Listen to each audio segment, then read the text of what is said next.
She entered the office only to ask for a raise, thinking it would be a quick conversation. But he, a millionaire with a cold gaze and calculated voice, made a proposal that stopped her heart.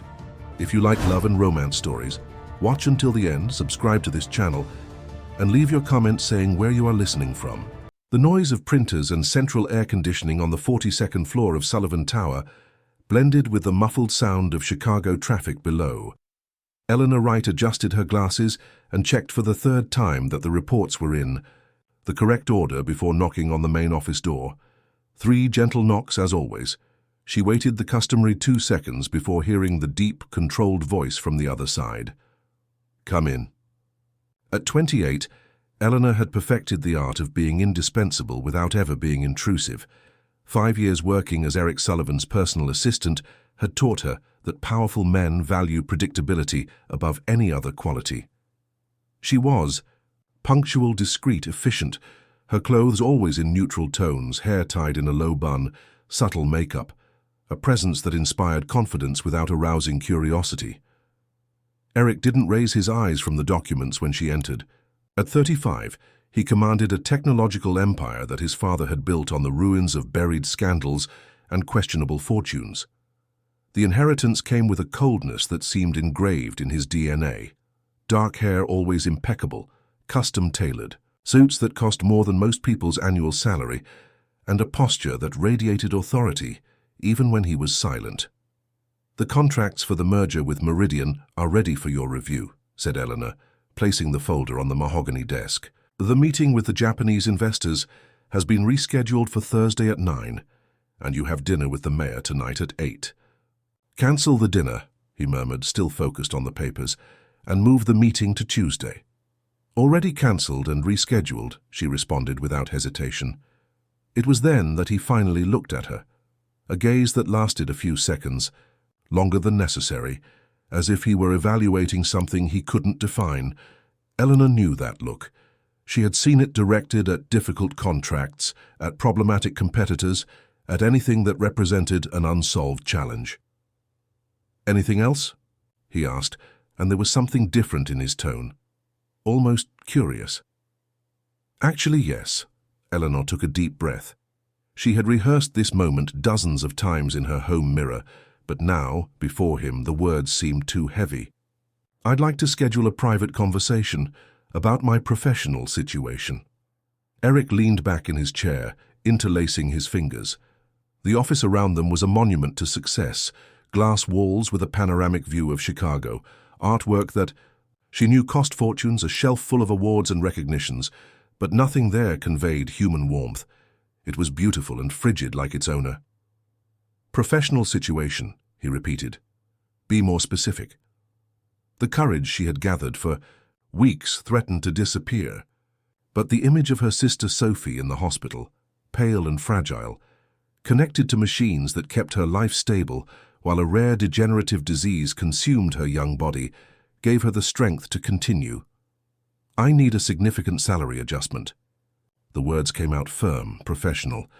"I have an urgent family situation that requires more resources than my current salary allows." Eric studied her in silence. Eleanor felt as if she were being dissected, each micro-expression analyzed and catalogued. He had this disturbing ability to make people feel completely exposed without saying a single word. "5 years working for me," he finally said. "Never asked for anything extra. Never questioned hours, never failed in a task, never brought personal problems into this office, and now," he made a calculated pause, "now you come with urgent family situation." "It's about my sister," said Eleanor, and she hated how her voice trembled slightly. "She's sick, very sick. The treatment is expensive. And—" "I didn't ask for details," he interrupted, ice cold. The silence that followed was dense, charged with a tension she couldn't decipher. Eric stood up, walked to the panoramic window, and observed the city below. With his back to her, he seemed even more imposing, a silhouette outlined against Chicago's gray sky.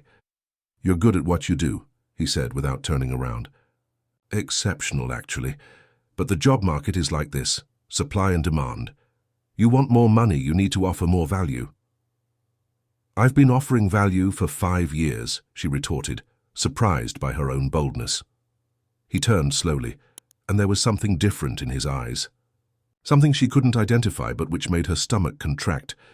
Professional value, yes, but there are other forms of value, don't you think? His voice maintained the same neutral tone, but the words carried a weight that made the air in the room seem denser. Other ways to demonstrate dedication. Eleanor felt her blood freeze. He couldn't be suggesting what he seemed to be suggesting. Not there, not in such a casual way, as if he were discussing a contractual clause. Mr. Sullivan? Think about what I just said, he interrupted, returning behind the desk, and think carefully, because opportunities like this don't come twice. She stood there, trying to process what had just happened. The luxurious room, suddenly, seemed claustrophobic, the glass walls more like a transparent prison than a privileged view. You may go, he said, returning his attention to the documents as if nothing had happened. Eleanor left the office with trembling legs, closed the door behind her, and leaned against the corridor wall. Her heart was beating so hard that she was sure everyone on the floor could hear it. 5 years working for that man, 5 years believing she had built a solid professional relationship based on mutual respect, and now she discovered that he saw her as, what? A commodity, something that could be negotiated. She returned to her desk in a state of shock, trying to focus on the day's tasks, but his words echoed in her mind like a disturbing mantra. Other forms of value. What exactly did he mean by that? And why, despite the indignation and disgust she felt, was there a part of her, a small, ashamed part, that was curious to know how far he would go? The day passed in a fog of reports and phone calls, but Eleanor could barely concentrate. Each time Eric left his office and passed by her desk, she felt his eyes on her, as if he were waiting for an answer to a question that hadn't been asked directly. 3 days passed in a tense silence. Eric didn't mention the conversation again, but there was a subtle change in his conduct. The looks lasted a few seconds longer. He found excuses to call her to his office more frequently, and whenever he passed by her desk, he slowed his pace, as if expecting her to say something. Eleanor tried to remain professional, but Sophie's situation weighed more heavily each day. The medical bills were piling up, and the experimental treatment that could save her sister cost an astronomical amount. She had sought loans from 3 different banks, but her income didn't justify the amount needed. Desperation began to erode her determination to keep her dignity intact. On Thursday night, when the office was almost empty, Eleanor knocked on Eric's door again. He was on the phone, speaking in English with American investors, gesturing with one hand while studying graphs on the computer screen. He motioned for her to wait and finished the call a few minutes later. Working late again, he commented, loosening his tie. It was the first time in 5 years that she had seen him in a minimally relaxed moment. I need your answer, she said directly, without beating around the bush. Eric smiled, a small, almost imperceptible smile, but one that carried something she couldn't identify. Satisfaction, expectation, or perhaps just amusement with the game he had created. My answer to what exactly? He asked, leaning back in his chair. You know what I'm talking about.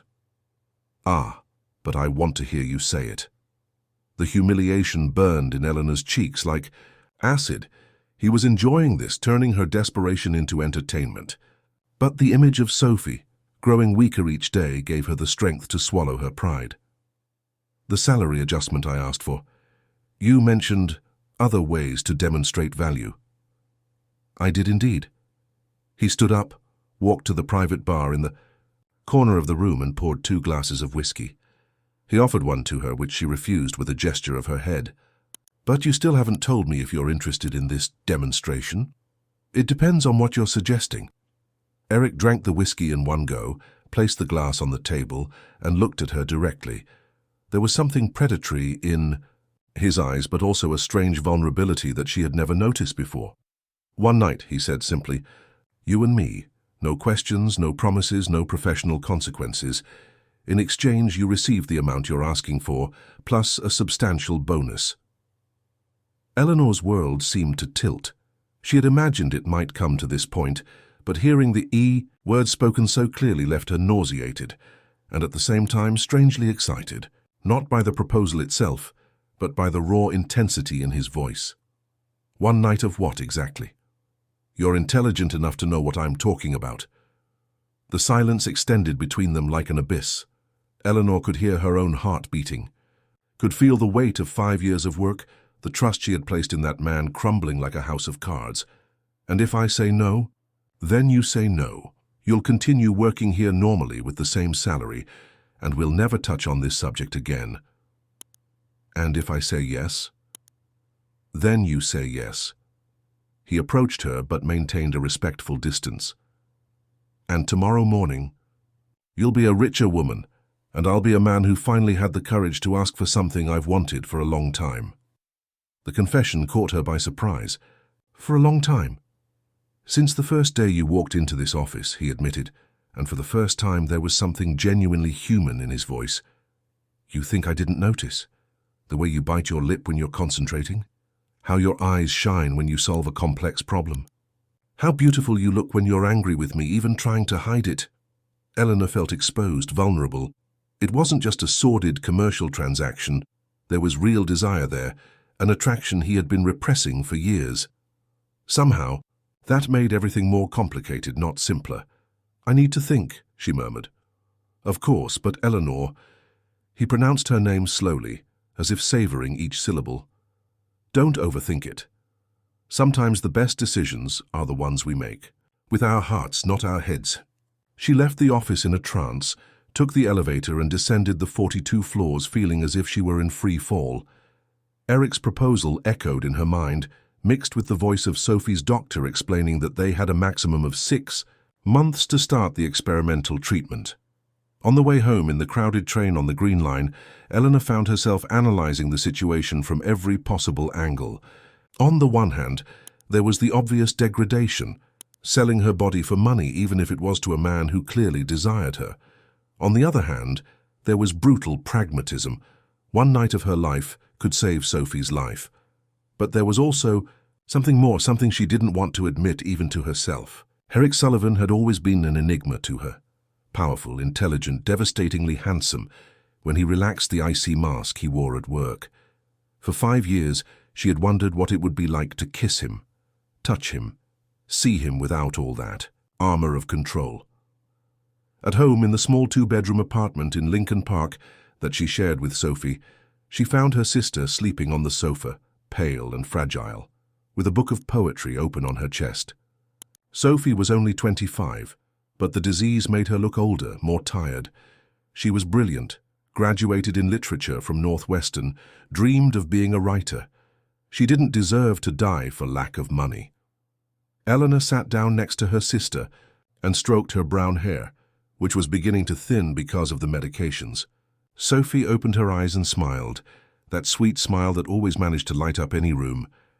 "How was work today?" asked Sophie, trying to sit up. "Normal," lied Eleanor. "How are you feeling?" "Better. The new medications are helping with the pain." Another lie, Eleanor could tell. "You look worried. Did something happen?" "Just work stuff. Nothing important." Sophie studied her with those intelligent green eyes that were identical to her own. "You know you can tell me anything, right? It's just us two in this world." "I know," said Eleanor, and her heart tightened. They really were just the two of them, no parents, no other relatives, just 2 sisters struggling to survive in a relentless city.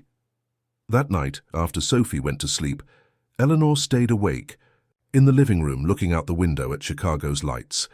The city seemed like a living organism, pulsing with energy and possibilities, but also with dangers and temptations. She thought of Eric, of his proposal, of the way he had said he had desired her for years. She took her phone and typed a message. "I accept, when and where?" She stared at the words on the screen for almost an hour before having the courage to press send. The response came 15 minutes later. "Tonight, the Peninsula Hotel Presidential Suite, 9 p.m. Eleanor looked at the phone with her heart racing. There was no turning back. She had crossed a line she never imagined she would cross, and now there was only moving forward. She spent the rest of the night awake, alternating between nausea and a strange excitement that left her ashamed. On Friday, at the office, they barely spoke. Eric maintained his usual professional posture, but there was an electric tension in the air whenever they were in the same environment. At 5 in the afternoon, he called her to his office one last time. "Are you sure?" he asked, closing the door behind her. "I am." Her voice came out firmer than she expected. "Because if you want to back out, I'm not backing out." She looked at him directly. "But we need to establish some rules." Eric raised an eyebrow, clearly surprised. "Rules? If we're going to do this, it will be my way too, not just yours." Eleanor pulled a sheet of paper from her purse. She had spent the entire morning drafting it. "First rule, this happens once, just once, never again. Second rule, in the office tomorrow we pretend nothing happened. Third rule, if at any point, I want to stop, you stop, no questions." He read the rules in silence and a small smile played on his lips. "You've thought of everything. I always think of everything. That's why I'm good at my job."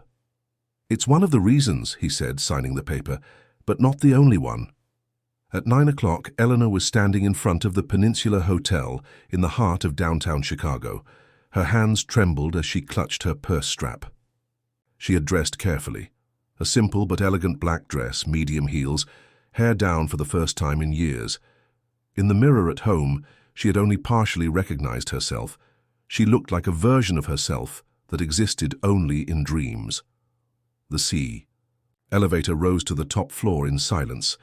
The corridor was luxurious, all in cream and gold tones with paintings that probably cost more than her apartment. She knocked on the presidential suite door 3 times, just as she always did at the office. Eric opened the door and for a moment just looked at her. He had exchanged the suit for a white linen shirt and dark pants, his hair slightly disheveled. He looked younger, more human. "You look beautiful," he said simply. "Thank you." She entered the suite, impressed despite herself. It was larger than her apartment, with floor-to-ceiling windows offering a stunning view of the city. There was champagne chilling in a silver bucket, red roses in a crystal vase, soft music playing from somewhere invisible. "You made a point of creating a romantic scenario," she observed, trying to keep her tone neutral. "Maybe I'm more romantic than you imagine." He served 2 glasses of champagne and offered one to her. "Or maybe I just want this to be special." "Special?" She accepted the glass but didn't drink. "Is that what you call it?" "What would you call it?" The question caught her by surprise. What would she call it? Elegant prostitution? A commercial agreement with mutual benefits? Or perhaps something more complicated, something she didn't have the courage to name? "I don't know," she admitted. "Then, maybe special is a good word for now." They stood by the window, looking at Chicago stretching infinitely in all directions. The city pulsed with life below. Millions of people living their own stories, facing their own dilemmas. Eleanor wondered, how many of them had found themselves in situations like hers? "Tell me about your sister," Eric said suddenly. "Why?" "Because I want to know. Because she's important to you and that makes her important to me too." The response completely disarmed her. She had prepared for seduction, for power games, for calculated coldness. She hadn't prepared for genuine interest. "Sophie is 3 years younger than me," she began, almost without realizing she was speaking. "When our parents died in a car accident, she was 15. I became responsible for her. She was always the smart one in the family, the dreamer. She wanted to be a writer, wrote beautiful poetry about love and hope." Her voice trembled slightly. "Now she's dying, and I can't save her with all my intelligence or determination, only with money." "And you'd do anything for her?" "Anything," confirmed Eleanor without hesitation, "including this." "Including this." Eric approached her, put his glass on the table, and touched her face with surprising gentleness. "You're not the first person I've known who would do anything for love, but you're the first who admits it without shame." "And you?" she asked, trying to ignore the heat spreading through her body from his touch. "Would you do anything for someone?" "I once thought I would," he said, and there was an old sadness in his eyes. "But I discovered that some people don't want to be saved. Before she could ask what he meant, Eric kissed her. It was a gentle kiss, almost hesitant, as if he were asking permission.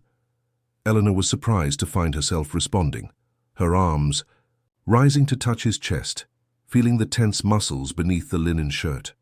"Are you sure?" he asked once more, pulling away slightly. In response, she kissed him this time, more intensely, with a passion that surprised her. It wasn't just physical desire. It was 5 years of repressed tension, of unrequited glances, of nights wondering what it would be like to be in his arms. Eric led her to the bedroom, but there was no rush in his movements. Each touch was deliberate, almost reverent. He unbuttoned her dress slowly, kissing each inch of exposed skin, whispering words in Italian that she didn't understand, but that made her shiver. "You're even more beautiful than I imagined," he murmured against the skin of her neck. "You imagined?" she asked, breathless. "Every night for 5 years." The confession inflamed her. When they finally lay together, it wasn't just sex. It was an intimate conversation between two bodies that knew each other without ever having touched. Eric was gentle but intense, attentive but dominant, a contradiction that left her breathless. Later, lying together in the dim light of the room, Eleanor traced lazy circles on his chest. For the first time in months, she wasn't thinking about Sophie, about money, about problems. She was just there in that moment, suspended in time. "I need to go," she said finally. "I know." He didn't try to stop her, but his hand caressed her hair one last time. "Eleanor." "Yes?" "Thank you." "For what?" "For letting me have this, even if it's just once." She dressed in silence, trying not to look at him. On the table in the living room, there was a thick envelope with her name written in his elegant handwriting. Inside, more money than she had seen in her entire life, and a simple card. "For Sophie. I hope she gets well." When she arrived home at 2 in the morning, Sophie was awake in the living room, reading. "Where were you?" asked her sister, concerned. "Solving." "Our problems," said Eleanor, showing the envelope. Sophie looked at the money, then at her sister, and her eyes filled with tears.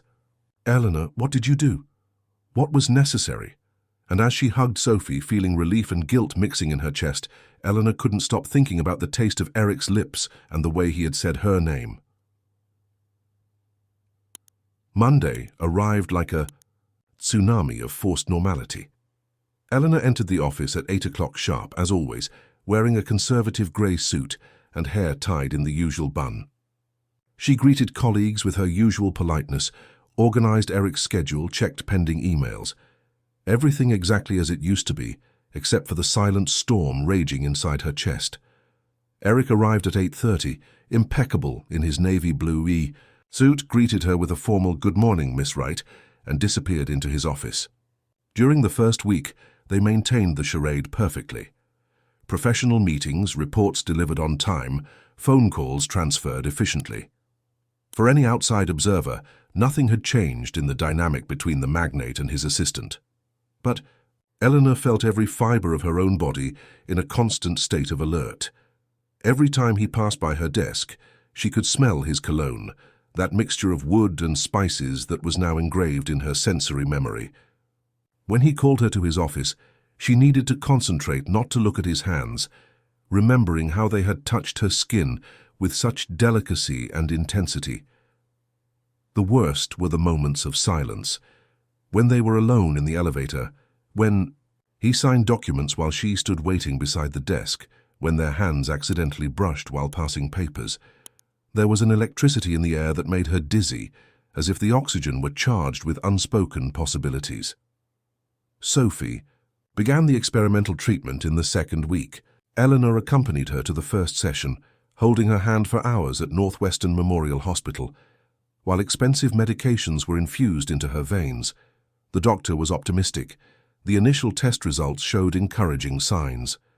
For a few moments, Eleanor managed to convince herself that she had made the right choice, that the price paid had been worth it. But the peace didn't last long. In the third week after the night, as she had begun to call it in her thoughts, things began to change subtly at the office. Eric began to find excuses to call her to his office more frequently. Meetings that could be resolved by email became face-to-face conversations.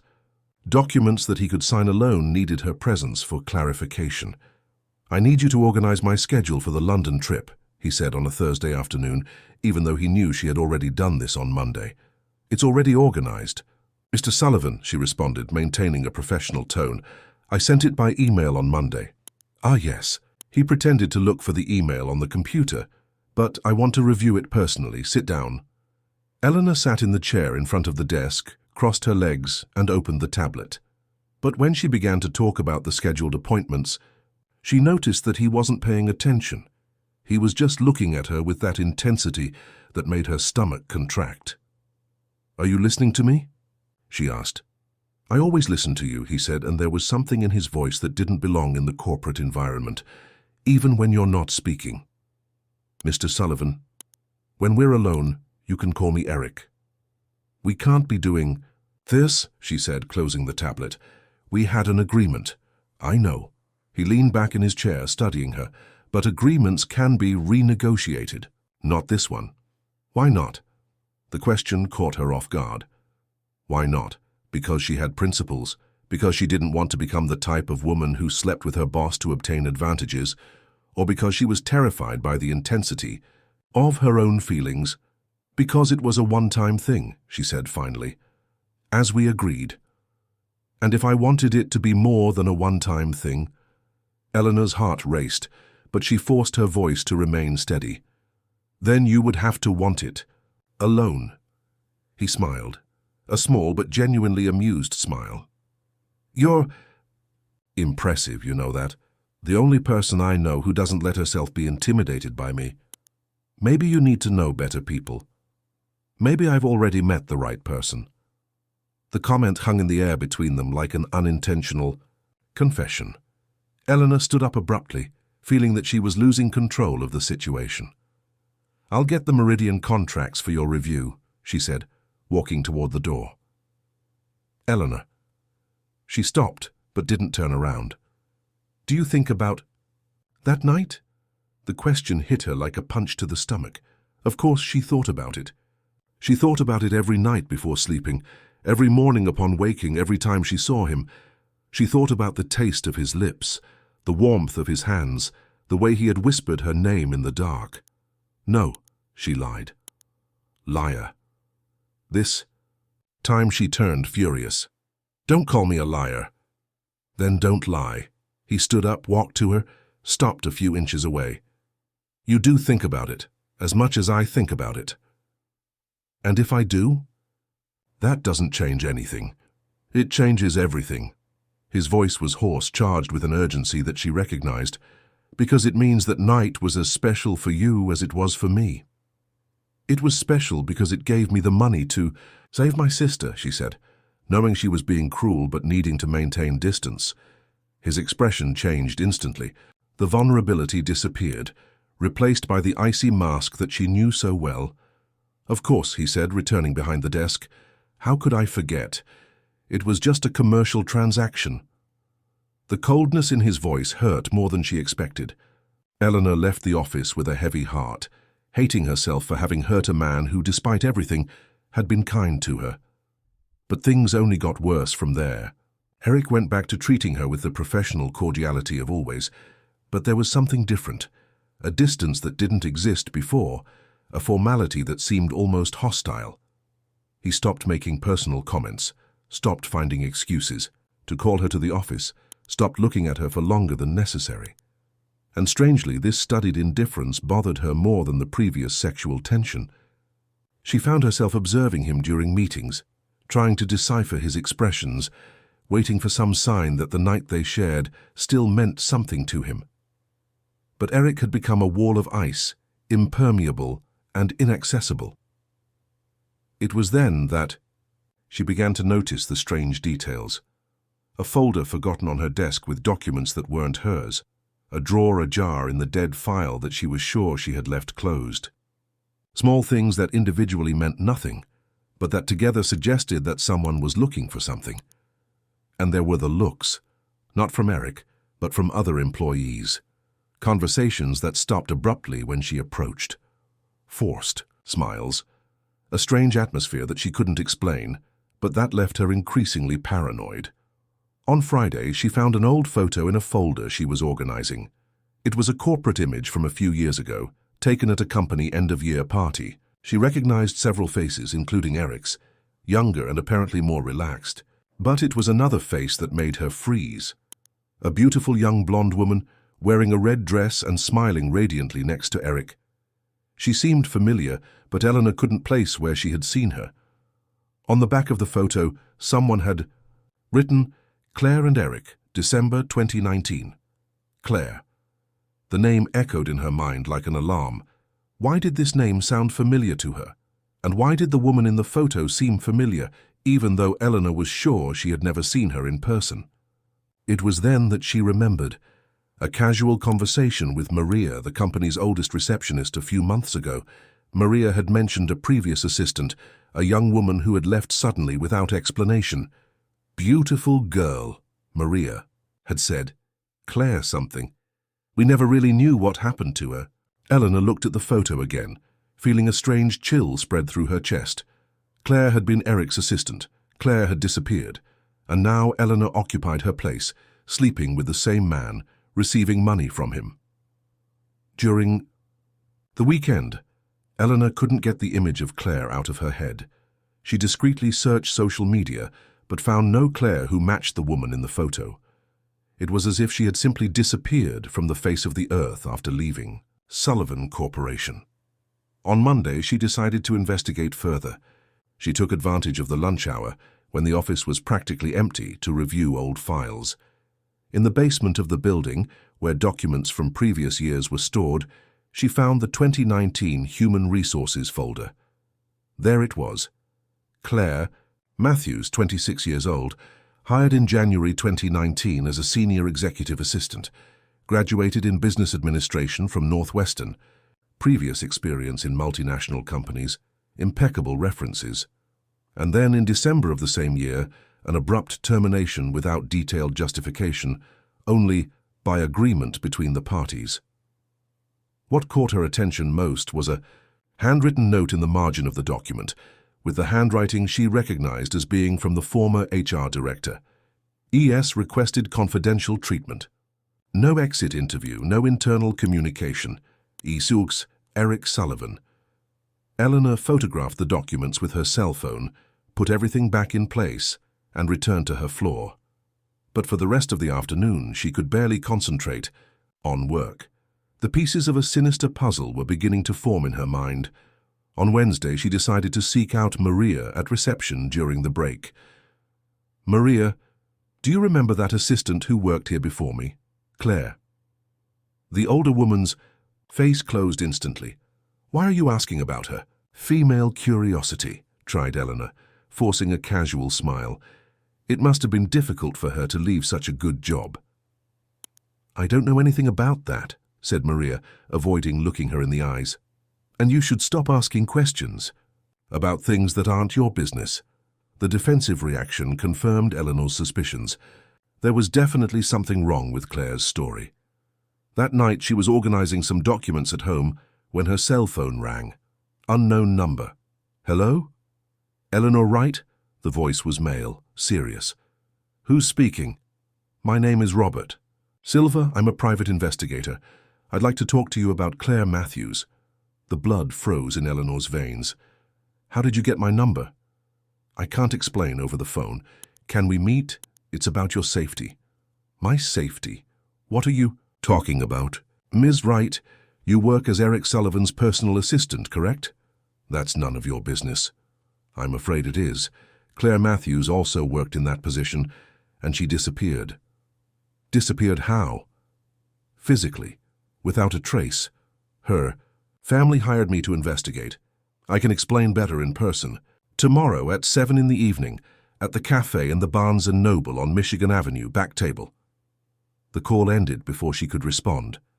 Eleanor spent the night awake, debating whether she should meet the investigator or not.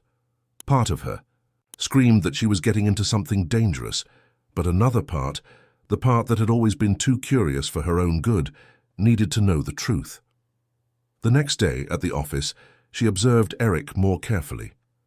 He was tense, more irritated than normal, yelled at 2 employees for insignificant errors, and cancelled 3 meetings. When she brought some documents for signature, he barely raised his eyes. "Mr. Sullivan, is everything okay?" He finally looked at her, and there was something different in his eyes. Fatigue, perhaps, or worry. "Why do you ask?" "You seem stressed." "It's just business matters." He signed the papers quickly, as if he wanted to get rid of her presence. "Anything else?" "Actually, I have a personal question." Eric finally stopped what he was doing and looked at her directly. "Personal?" Who was Claire Matthews? His reaction was immediate and intense.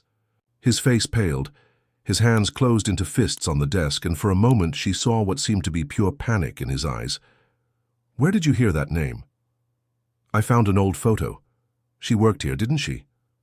"That was a long time ago." His voice was too controlled, as if he were making a conscious effort not to show emotion. "Why are you interested?" "Curiosity. What happened to her?" "She resigned. End of story." "And why does everyone act like it's a secret?" Eric stood up abruptly, walked to the window, stood with his back to her. When he spoke, his voice was charged with a tension she had never heard before. "Eleanor, stop asking questions about Claire." "Why?" "Because I'm asking you to." That's not an answer. He turned, and the intensity in his eyes frightened her. "It's the only answer you're going to get. And if you value your job, you'll stop digging into the past." "Are you threatening?" "Me? I'm protecting you." The response completely surprised her. Protecting me from what? But Eric had already returned behind the desk, the professional mask firmly in place. "You may go. And Eleanor, don't make me repeat this." She left the office with trembling legs and a racing heart. His reaction had confirmed all her suspicions. There was something very wrong with Claire's story, and Eric knew exactly what it was. At 7 in the evening, she was sitting in the Barnes & Noble cafe, trying to look casual while drinking a cappuccino and pretending to read a book. The investigator arrived exactly on time, a man of about 50, grey hair, serious but not threatening expression. "Miss Wright?" He sat at the table without ceremony. "Thank you for coming."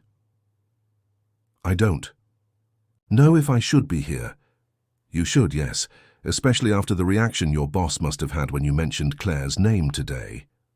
Eleanor stared at him, shocked. "How do you know that I—" "Because I've been watching you two for weeks. And because Claire told me this would happen." "Claire is alive?" "She is, hidden, scared, but alive." Robert pulled a folder from the envelope he was carrying, "and she has a very interesting story to tell about Eric Sullivan." He opened the folder, revealing photos, documents, handwritten notes. Eleanor recognized the handwriting. It was the same as the notes that Eric had left for her.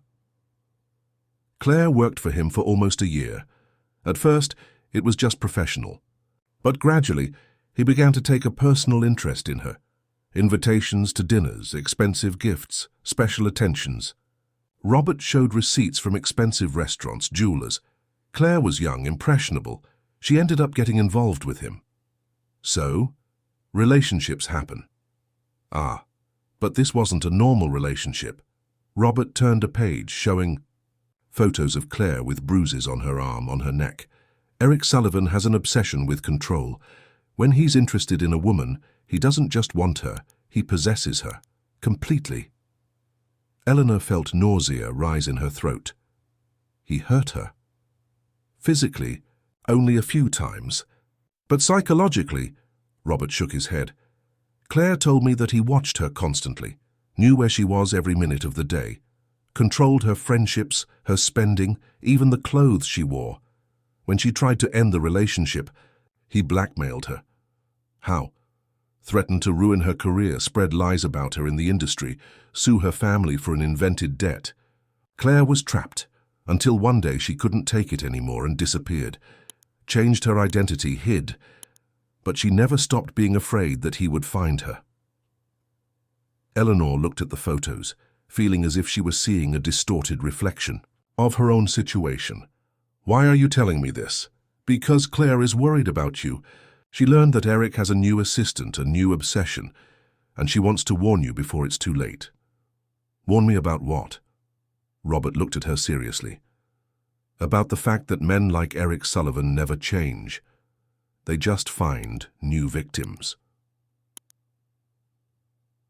Eleanor left the meeting with Robert in a state of shock. The revelations about Claire echoed in her mind like alarm sirens. But a part of her, a stubborn and confused part, resisted fully accepting the version presented. The Eric she had known that night at the hotel had been kind, vulnerable even. How to reconcile these two images? Throughout Thursday, she observed Eric with new eyes, looking for signs of the obsessive behavior that Robert had described. But he maintained the professional distance of always, treating her with the icy cordiality that had become standard since she had hurt him with her words. It was then that she began to notice details that previously went unnoticed.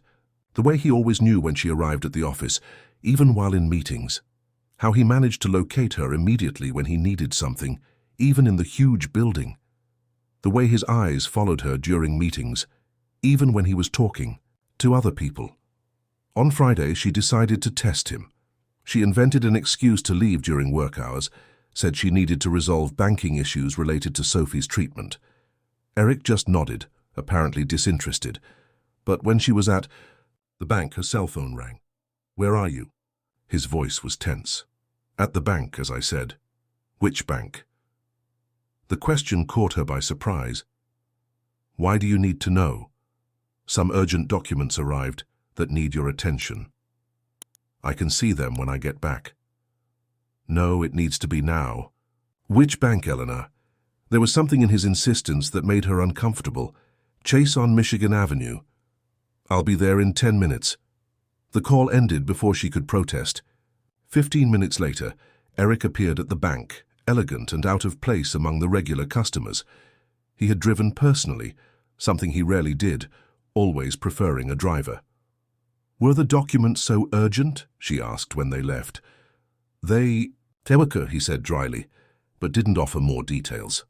In the car during the trip back, the silence was dense. Eleanor found herself observing his hands on the steering wheel, the same hands that had touched her skin with such delicacy, but which, according to Claire, had also left marks of violence. "Eric," she said suddenly, using his first name for the first time since that night. He looked at her briefly before returning his attention to the traffic. "Yes?" "Tell me about Claire." The car almost skidded. Eric hit the brakes abruptly, pulled over to the shoulder of the highway, and turned. To her with an expression that mixed fury and desperation. "Why can't you let this go? Because I need to know the truth." "The truth?" He laughed, but there was no humor in the expression. "The truth is that Claire was unstable, neurotic, created a fantasy about our relationship that never existed." "What kind of fantasy?" "She believed we were something, more than we really were. When I tried to keep things professional, she decompensated. And the marks on her body?" Eric went very quiet. "What marks?" "The photos, Eric. I saw the photos." He closed his eyes, rested his forehead on the steering wheel. When he spoke, his voice was charged with a pain that seemed genuine. "Claire hurt herself. Self-harm. I tried to help her, paid for psychologists, psychiatrists. But she used the injuries to blackmail me, said that I had done that to her." "And you believe that?" "I saw her doing it." He raised his head, looked directly at Eleanor. "One night she showed up at my apartment, completely distraught. When I tried to calm her down, she picked up a shard of glass and cut herself in front of my eyes, screaming that it was my fault, that I had forced her to do it." The story was so disturbing that Eleanor didn't know what to believe anymore. "And after that?" "After that, I had her admitted to a private clinic. She stayed there for 3 months. When she left, she resigned and disappeared. I thought she had found peace, that she was better. But apparently she's still obsessed with me. Hired an investigator, is spreading lies." He held her hands with urgency. "Eleanor, you need to understand, Claire is sick. Everything she said about me is the delusions of a disturbed mind." Eleanor wanted to believe, desperately wanted to. Believe because the alternative, that the man she was beginning to love was a dangerous predator, was unbearable. "Show me," she said impulsively. "What do you mean?" "The records of the hospitalization, the medical reports. If what you're saying is true, there must be documentation." Eric studied her for a long moment. "You don't trust me." "I want to trust, but I need proof." "All right." He started the car again. "Let's go to my apartment. I have all the documents there." Eric's apartment occupied 2 entire floors of a luxurious building in Lincoln Park. It was impeccably decorated, but there was something almost obsessive about the organization. Each object in the exact place, no sign of spontaneous life or disorder. He led her to a private office and opened a discreet safe built into the wall. From inside, he removed a thick folder. "Everything is here," he said, placing the documents on the desk.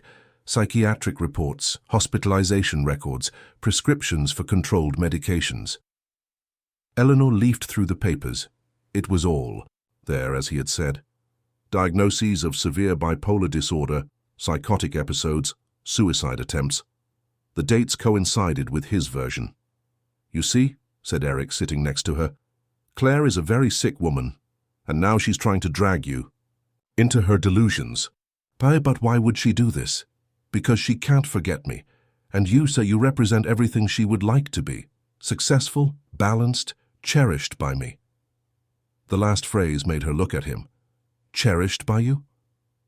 Eric brought his face close to hers, touched her face with delicacy. "You still haven't realized? I fell in love with you, Eleanor. It wasn't just one night. It is much more than that."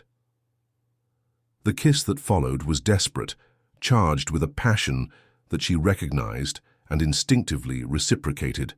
All the doubts, all the fears dissolved momentarily in the intensity of the moment. They made love right there in his office, on top of the documents that proved Claire's instability.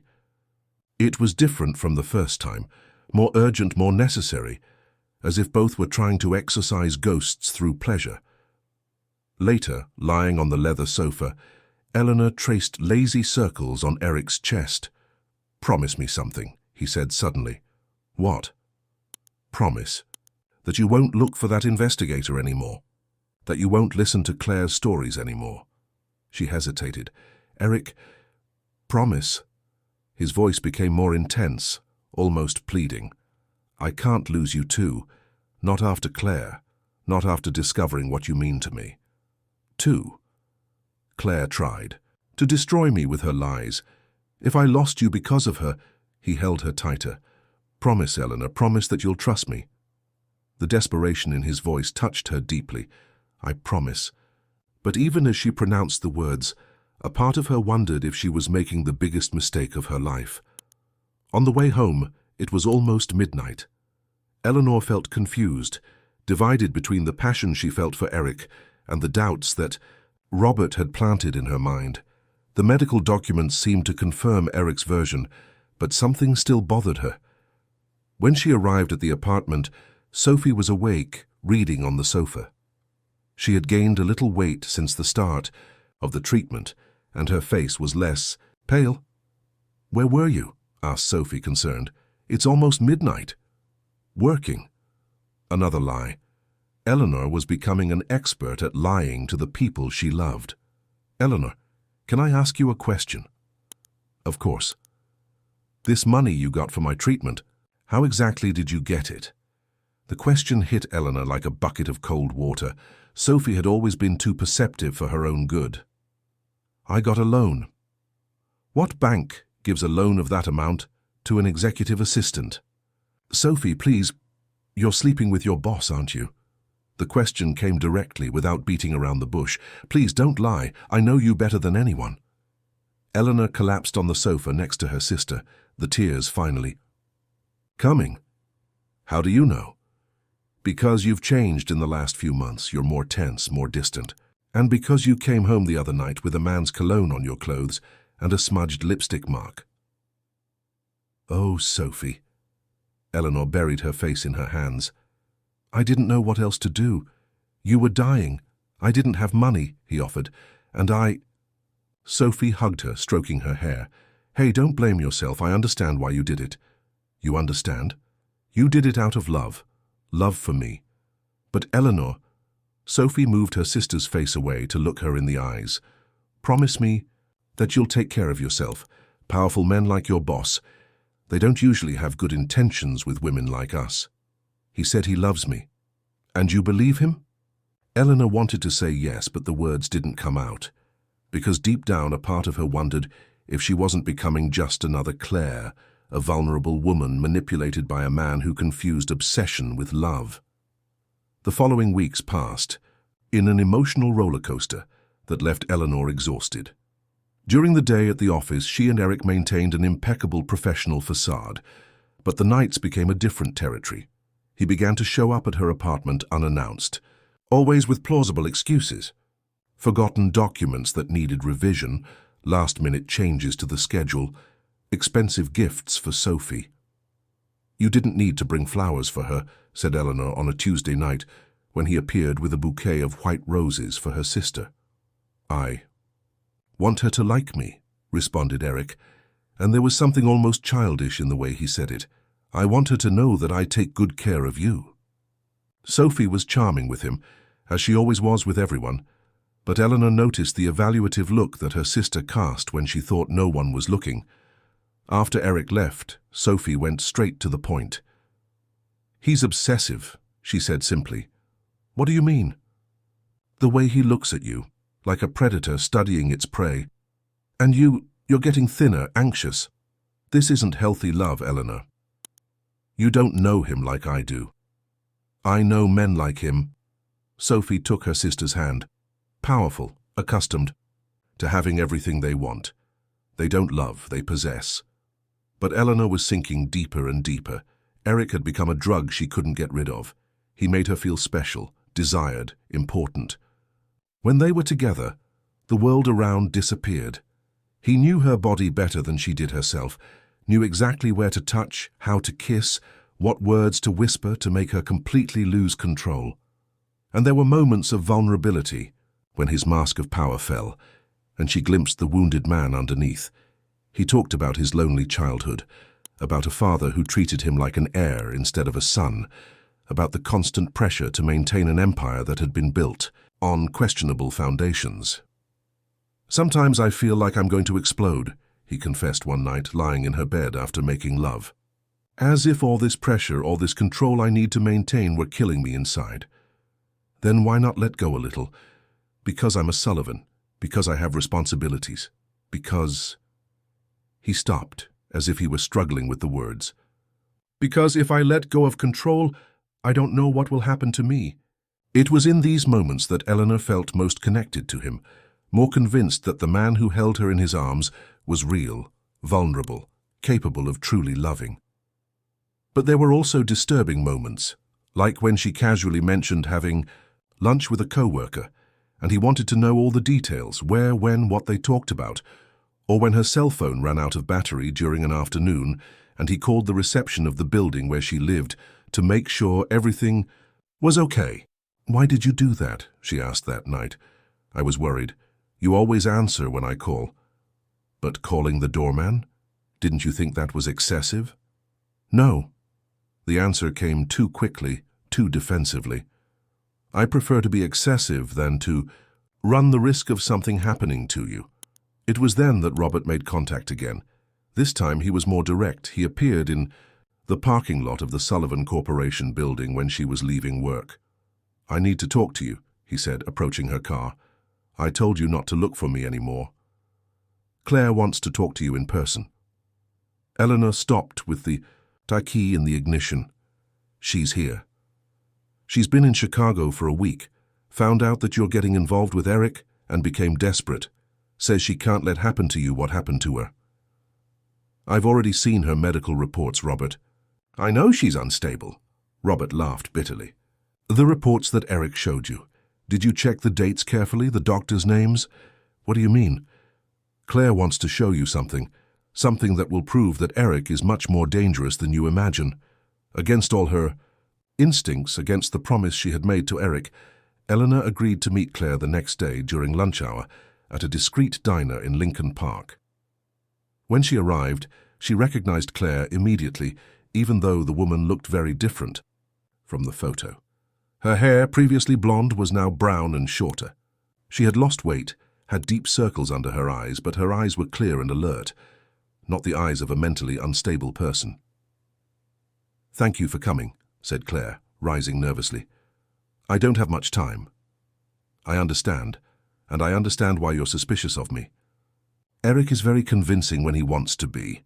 Claire pulled a folder from her purse, "but I brought some things that he didn't show you." Eleanor hesitated before sitting down. "If this is some kind of setup..." "It's not." Claire opened this folder, revealing documents, photos, recordings. "These are the real medical reports, not the ones he falsified." "Falsified? The documents he showed you are real, but they're not mine. They're from another patient, a woman he paid to use her documents." Claire showed a birth certificate. "Look at the dates, Eleanor. This woman was born in 1985. I was born in 1993. I couldn't have been hospitalized in 2015 with a psychiatric history since adolescence if I was only 22 years old." Eleanor examined the documents with growing horror. The dates really didn't match. "And there's more," continued Claire, turning on a small recorder. "This is a conversation I secretly recorded with Eric 2 weeks before I disappeared." Eric's voice came clearly from the device. "You're not going to leave me, Claire. Because if you try, I will destroy your life. I will invent stories about you that no one will question. I will bribe doctors, falsify reports, make you seem crazy, and when I'm finished, no one will believe a word you say about me." Eleanor's blood froze. It was Eric's voice, unmistakable, but saying things she never imagined he was capable of saying. "Keep listening," said Claire. "And if that doesn't work," the voice continued, "if you still try to expose me, I'll go after your family. Your younger sister who studies at the university. It would be a shame if something happened to her." "My God," murmured Eleanor. "Now do you understand why I disappeared? Why I changed my identity?" Claire turned off the recorder. "He's a sociopath, Eleanor. He doesn't love, he collects. And when he tires of the collection, he discards, but first he makes sure that the woman can't talk." "But with me it's different," said Eleanor, desperate to believe. "He's never threatened me, never been violent. Because you haven't tried to leave yet, because you're still in the seduction phase. But what do you think will happen if you try to end it with him?" The question hung in the air like a sinister prophecy. Eleanor remembered the way Eric had reacted when she mentioned Claire's name, the almost desperate intensity with which he had made her promise not to look for the investigator anymore. "What do you want from me?" she asked finally. "For you. To leave while you still can, to take your sister and disappear like I did." "I can't. Sophie is in the middle of treatment. There are other doctors, other hospitals. The money you've already received is enough to continue the treatment elsewhere." "And if he comes after us?" Claire smiled sadly. "He'll try. But it will be harder if you're not in Chicago. And with time, if he finds a new obsession, maybe he'll forget about you." "A new obsession, is that how he sees me?" "That's how he sees all of us. Beautiful objects for his private collection." Claire stood up, left all the documents on the table. "Take this. Study everything carefully, and when you're ready to see the truth, call me." She left a card with a phone number and left the diner, leaving Eleanor alone with the devastating evidence that the man she loved was a monster. That afternoon, at the office, she observed Eric with new eyes.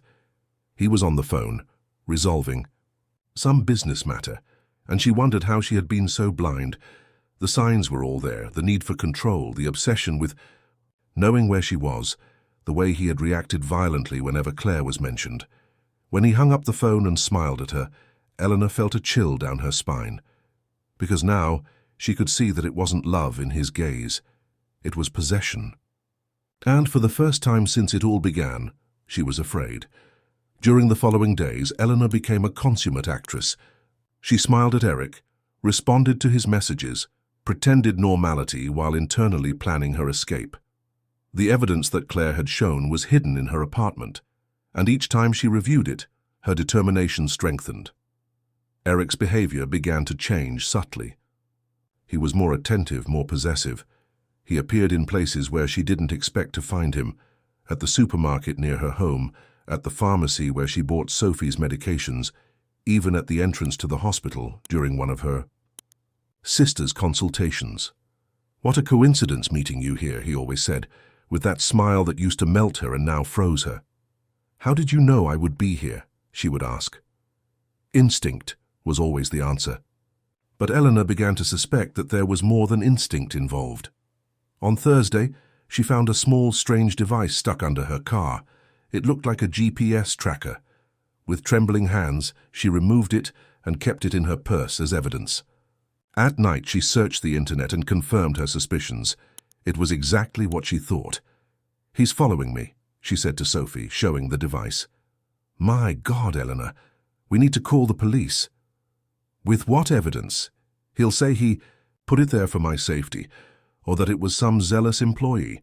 And the documents Claire gave me, he can claim they're fake, that she's unstable, like he always said. Then what are we going to do?" "We're leaving. This week." Eleanor had spent the last few days secretly researching. She found a hospital in Boston that offered the same experimental treatment that Sophie was receiving, and a doctor willing to take on the case. She had discreetly transferred the money to an account at another bank, bought airline tickets with names slightly different from the original documents, a practice she learned researching about people who disappeared to escape dangerous situations. On Friday, she asked to leave early, claiming that Sophie was feeling ill. Eric seemed genuinely concerned, offered to accompany her to the hospital, but she politely refused. "Are you sure you don't want me to come along?" "I'm sure. It's just a malaise. She gets embarrassed when there are strangers around." "Strangers?" There was something dangerous in his tone. "Am I a stranger to your sister?" "No, of course not. It's just that she—" Eleanor forced a smile. "You know how sick women can be sensitive." He studied her for a long moment, as if trying to read something in her expression. Finally, he nodded. "All right. But call me if you need anything. Anything at all." "I will," she lied. That night, Eleanor and Sophie worked frantically to erase their tracks. Eleanor had withdrawn a sum of money for the first weeks, cancelled contracts, prepared letters of resignation with a future date. Sophie was more animated than she had been in months, not for the escape itself, but for the prospect of a new beginning. "You know something?" said Sophie while packing her books. "Part of me is relieved. I never liked the way he looked at you." "Why did you never say anything?" "I did. You just didn't want to listen." The plan was simple. Leave at dawn, take the first flight to Boston, disappear before Eric realized that something was wrong. Eleanor had left a resignation letter in her apartment, explaining that she needed to care for Sophie in another state, without mentioning which one. But at 2 in the morning, when they were loading the last suitcases into the car, Eleanor heard footsteps in the corridor. Her blood froze when she recognized the familiar sound of Eric's expensive Italian shoes. "Hide the suitcases," she whispered to Sophie. "Quick." The knock on the door came soft, almost polite. Eleanor took a deep breath, put on a robe over her, travel clothes, and opened the door with a sleepy expression. "Eric, what time is this?" He was impeccable even at that hour. Dark suit, neatly arranged hair, as if it were noon instead of 2 in the morning. But there was something different in his eyes, something cold and calculating that she had never seen before. "May I come in?" "Sure." She stepped aside, trying to appear natural. "Did something happen? How did you get here? The doorman didn't call me." "The doorman knows me. Knows I'm welcome here." He entered, looked around the apartment. If he noticed anything different, he didn't show it. "I couldn't sleep. I get worried when you don't respond to my messages." "What messages?" "I didn't receive any messages." He pulled out his phone, showed the screen. There were 3 messages sent in the last 2 hours, all unanswered. "My phone was on silent," she said. "Sophie was sleeping." "And how is she? You said she was feeling ill." "Better. The medications took effect." Eric walked around the living room, touching objects, examining everything with attention. When he passed near the table where the family photos usually stood, He noticed they weren't there. Where are the photos? What photos? The ones that are always here. Your photos, with Sophie. Eleanor felt panic rise in her throat. Oh, I'm organizing a new album. They're in the bedroom. May I see? Eric, it's 2 in the morning. Sophie is sleeping. I won't wake her up. I just want to see how she is. There was something in his insistence that didn't admit refusal. Eleanor led him to Sophie's bedroom, praying that her sister had hidden the evidence of the move well. Sophie was lying in bed pretending to sleep, still wearing her travel clothes under her pajamas. Eric approached, observed her for a long moment. She looks pale, he commented. It's the treatment. It's part of the process. He turned to Eleanor, and at that moment she saw the naked truth in his eyes. He knew.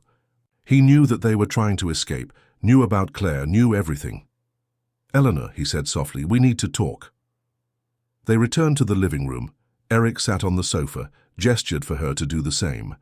But she remained standing, maintaining distance. You met Claire yesterday, he said. It wasn't a question. I don't know what you're talking about. At the diner in Lincoln Park. You talked for almost an hour. Eleanor's blood froze. How do I know? He smiled, but there was no warmth in the expression. Because I always know where you are, Eleanor. Always. You're following me. I'm protecting you. From Claire. From your own impulsive decisions. From people who want to harm us. Harm us? Or harm you? It's the same thing. He stood up, began to approach her. We are one thing now, you and me, as it always should have been. We are nothing, she said, backing away. I resign, it's over. No? The word came out with absolute finality. It's not over. It will never be over. Eric, you're scaring me. Good. He stopped a few inches from her. Fear can be healthy. It prevents you from doing stupid things like running away in the middle of the night. I wasn't 2 suitcases in the car, tickets purchased for Boston, bank transfer to a hospital you never mentioned before. He calmly enumerated each item. Oh, and this one. He pulled the GPS tracker from his pocket, the same one she had removed from the car. You put that on my car? I did, and you removed it. Very clever, but not enough. He put the device away. Because you forgot what's on your cell phone. Eleanor looked at the phone in her hands, horrified. You installed something on my phone? Family location app. Very useful for couples who care about each other. We are not a couple. Yes, we are. He touched her face with false gentleness. Since the first night. Since always. You just need to stop fighting against it. And if I don't stop? His smile disappeared completely. Then Sophie will discover that the experimental treatment that's saving her life can be interrupted with a simple call from me to the hospital. You wouldn't do that. I would, and more. I can ensure that no other hospital in the country accepts her for treatment. I can make her be seen as a problematic patient, undesirable. He came closer, whispering in her ear. I can do many terrible things to people I love when they betray me. Eleanor felt the world collapse around her. She was trapped, completely trapped, and Eric knew it. What do you want from me? I want you to accept what has always been true, that you belong to me, that you always belong to me. He kissed her forehead softly. And I want you to never try to leave me again. The following months transformed into an elegant hell. Eric no longer needed to pretend. The mask had fallen, completely, revealing the predator that had always existed behind the respectable businessman. He controlled every aspect of Eleanor's life with a surgical precision that was both impressive and terrifying. She continued working as his assistant, but now she was more a decorative prisoner than an employee. Eric knew where she was every minute of the day, monitored her calls, her emails, even her conversations with Sophie. Their apartment was upgraded. He paid for a move to a larger and more luxurious place, but one that, Eleanor discovered, was equipped with security cameras in every room except the bathrooms. It's for our protection, he explained when she confronted him about the cameras. Claire is still out there, making threats. I need to ensure that you're safe. Sophie knew about the situation but was powerless. The treatment was working. She felt stronger each week. The tests showed significant improvement, but both knew that everything could end with a single word from Eric. "Eleanor, we need to find a way out," Sophie whispered one night when they were in the bathroom, the only place where they could have a private conversation. "How? He has control over everything. Your treatment, our money, even our documents are in his safe now." "For our safety," Sophie repeated Eric's words with bitter sarcasm. "If we try to escape again and he discovers—" Eleanor didn't finish the sentence. She didn't need to. Both knew what the consequences would be, but it was Sophie who planted the seed of a desperate idea. "What if it's not us who escape? What if it's him who leaves the scene?" "What do you mean? Claire said he's a sociopath, right? That he did this with other women before us? Then there must be other victims, other evidence.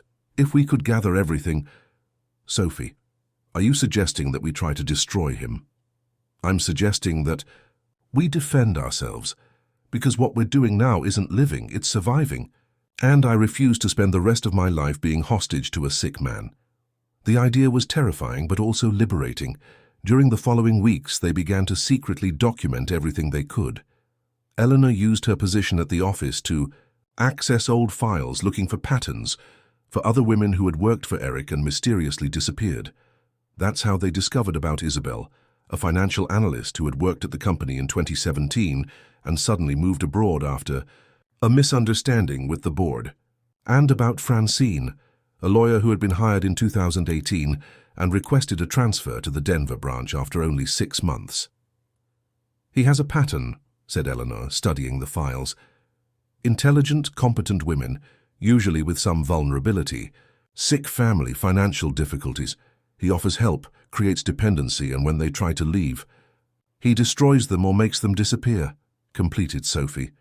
They discreetly contacted Claire through Robert. They arranged a meeting in a location that Eleanor knew was outside Eric's surveillance radius, the public restroom of a shopping mall during a peak time when it would be impossible for him to track them specifically. "Do you really have the courage to do this?" asked Claire when Eleanor explained the plan.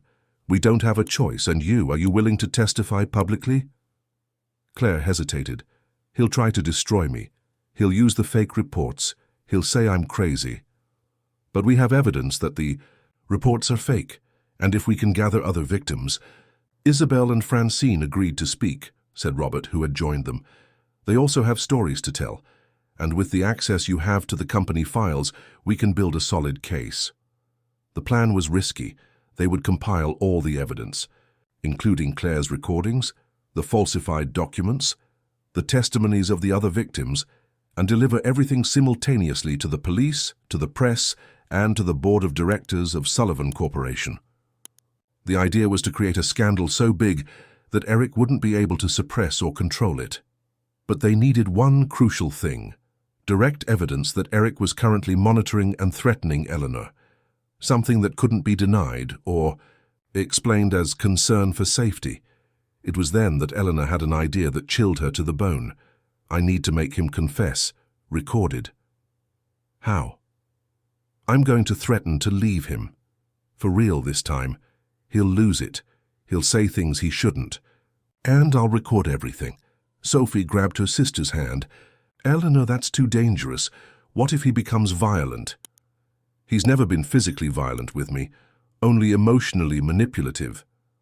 "Until now," said Claire somberly. "Men like him escalate violence when they feel cornered." "Then I won't. Let him feel cornered. I'll make it seem spontaneous, emotional, as if it were just another couple's fight." They spent days planning every detail. Eleanor would use a small recorder hidden in her clothes. Sophie would stay at home, ready to call for help if necessary. Claire and Robert would be waiting in a car near the company building in case she needed a quick escape. On Friday afternoon, Eleanor put the plan into action. She waited until the office was empty, then entered Eric's office with a determined expression that wasn't entirely fake. "We need to talk," she said, closing the door behind her. Eric raised his eyes from the documents, immediately noticed that something was different. "About what?" "About us. About this thing you call a relationship." He leaned back in his chair, studying her. "I'm listening." I can't take it anymore, Eric. The cameras, the tracking, the control, this isn't love, this is prison. It's protection.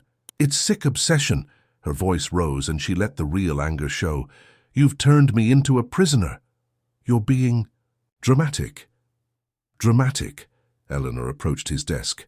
You monitor my every step, control my sister through blackmail with her treatment, invaded our privacy in every possible way. How is that normal?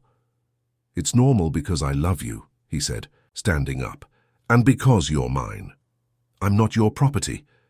Yes, you are. The civilized mask began to fall. Since the first night you slept with me, since you accepted my money, you sold yourself to me, Eleanor, and now you're mine forever. So that's all it was, a transaction. You bought a slave. I bought a woman who needed money to save her sister, and now that woman is my responsibility.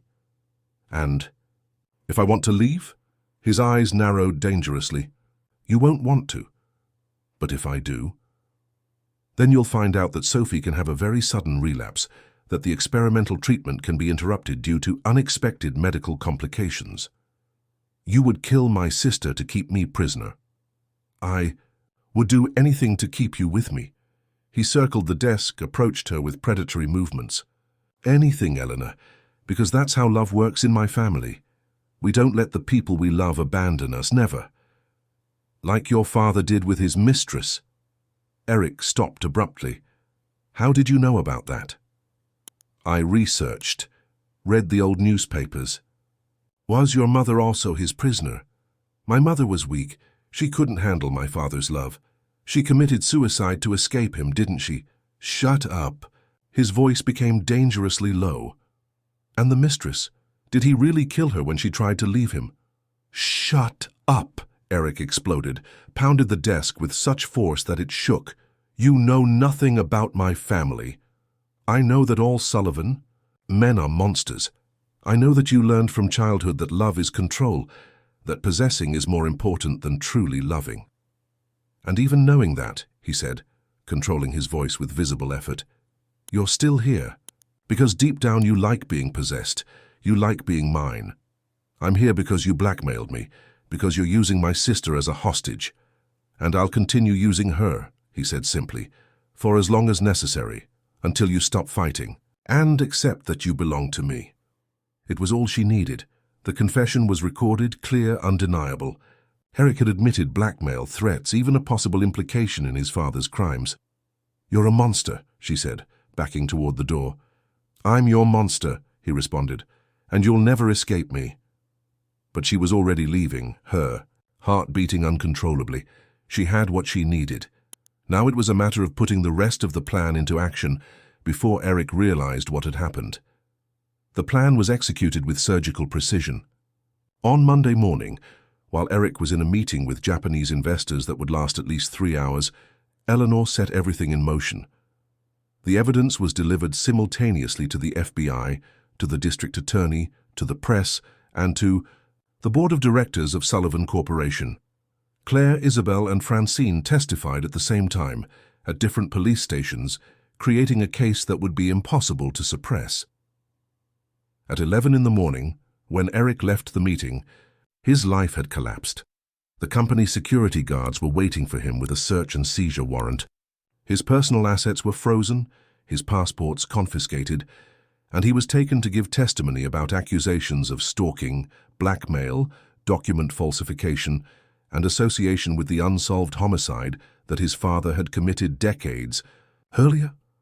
Eleanor was at home when she received the call from Robert confirming that Eric had been preventively arrested. She collapsed on the sofa, crying with relief and exhaustion. Sophie hugged her, also in tears. It's over, whispered Sophie. It's really over. But freedom came accompanied by an unexpected pain. During the months of investigation that followed, Eleanor discovered even deeper layers of Eric's psychopathy. There were other victims besides those they knew. Women who had been intimidated into silence, careers destroyed, lives ruined. The Sullivan Empire had been built not only on questionable business, but on a systematic pattern of psychological abuse. What shook her most were the letters he sent from prison. They weren't threats or attempts at manipulation. They were painful confessions of a man confronting his own demons for the first time. "Eleanor," he wrote in the first letter, "I know you'll never forgive me, and you shouldn't. But I need you to know that when I said I loved you, it was true. It was the only true thing amid all the madness. The problem is that I never learned to love without destroying. My father taught me that to love is to possess, that to care is to control. It took me 35 years to realize that this isn't love, it's fear." The letters continued to arrive weekly. He talked about the mandatory therapy, sessions in prison, about how he was beginning to understand the generational trauma that had shaped his family, about the guilt he carried for having repeated his father's destructive patterns. "I could have been different," he wrote in a particularly distressing letter. "If I had had the courage to seek help before, if I hadn't let the fear of abandonment transform me into the monster I created, to never be abandoned. You showed me what was possible. You showed me a form of love that was generous, that was about giving instead of taking. But when I had that in my hands, I was so afraid of losing it that I ended up destroying it." Eleanor read each letter with a broken heart. It wasn't pity she felt. It was grief. Grief for the man Eric could have been, for the real connection that had existed between them before control and obsession poisoned everything. Sophie recovered completely. The treatment was successfully completed at another hospital, and the doctors declared that she was in complete remission. She returned to writing, published a book of chronicles about the experience of almost dying and starting over, which became an unexpected bestseller. "You saved my life," said Sophie one afternoon while reviewing the proofs of the book. "But you paid a high price for it." "It was worth it," responded Eleanor, "and it was true. Besides, I didn't lose everything. I learned things about myself that I never would have discovered otherwise." "Like what?" "That I'm stronger than I imagined, that I can love intensely without losing myself in the process, that I deserve a love that liberates me, not one that imprisons me." A year after Eric's arrest, Eleanor received a different letter from the others. It wasn't from prison, it was from a psychiatric rehabilitation clinic. "I got a transfer for treatment," he wrote. "I don't know if it will make a difference, but I want to try. Not to win you back. I know that will never happen, and it shouldn't. But because I want to break the cycle, I want that if one day I leave here, it will be as a man capable of loving without destroying." The letter ended with a request that surprised her. "I know I have no right to ask for anything, but I would like to know that you're well, that you've found the happiness you deserve, that you haven't let what I did to you prevent you from loving again, because if there's one thing I've learned here, it's that true love wants the other person's happiness, even if that happiness doesn't include you." For the first time in months, Eleanor decided to respond. "Eric," she wrote, "I'm well. I'm building a new life based on healthy choices and relationships that respect me. Sophie is healed and happy. We are safe, free, and learning to trust. The world again, I won't say that I forgive you because what you did was unforgivable, but I wish that you find peace and become the person you always had the potential to be, not for our story, but for the women who will cross your path in the future." She never sent the letter. In the end, she kept it in a drawer, along with his other correspondence. Part of her healing process was understanding that some stories didn't need a clear resolution. Some wounds healed better when they weren't constantly probed. 2 years later, Eleanor met Michael, a veterinarian who cared for abandoned animals. He was gentle without being possessive, strong without being controlling. When she told him her story, he simply hugged her and said, "Thank you for trusting me. I promise never to give you reasons to regret that trust." It was with Michael that she learned what it was like to be truly loved, with freedom, with respect, with the security of knowing that she could leave at any moment and still be cherished.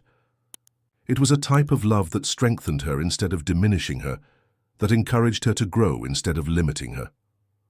On the eve of her wedding to Michael, 3 years after her liberation, Eleanor received one last letter from Eric.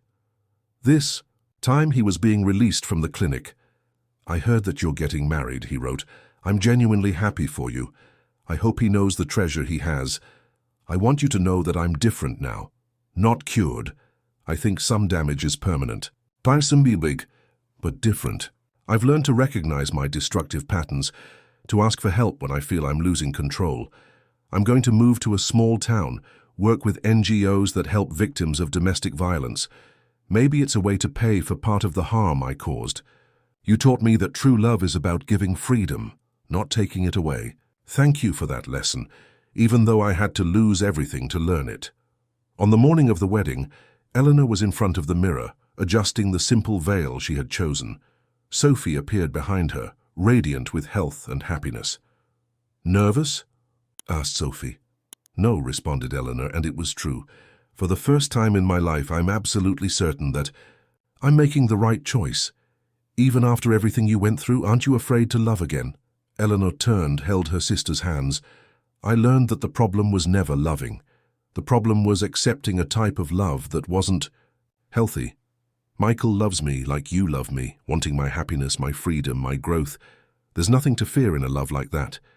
During the ceremony, when Michael promised to love her, respect her, and support her dreams, Eleanor felt a deep peace. She had survived the worst type of obsession and found the best type of love. She had saved Sophie, saved herself, and even contributed to saving other women by exposing Eric. When they left the church as husband and wife, she looked at the Chicago horizon, the same city where she had lived her nightmare and found her redemption. The sun shone brightly, promising a luminous future built on solid foundations of true love, mutual respect, and shared freedom. Somewhere in the city, she knew that Eric was beginning his own journey of redemption. She didn't know if he would be able to change completely, but she chose to believe that people can grow, learn, become better versions of themselves. And as she walked arm in arm with Michael toward the future, Eleanor carried with her the scars of the past, not as open wounds, but as reminders of her strength, of her capacity to survive, to love and be loved in the right way. Because in the end, she had learned the most important lesson of all: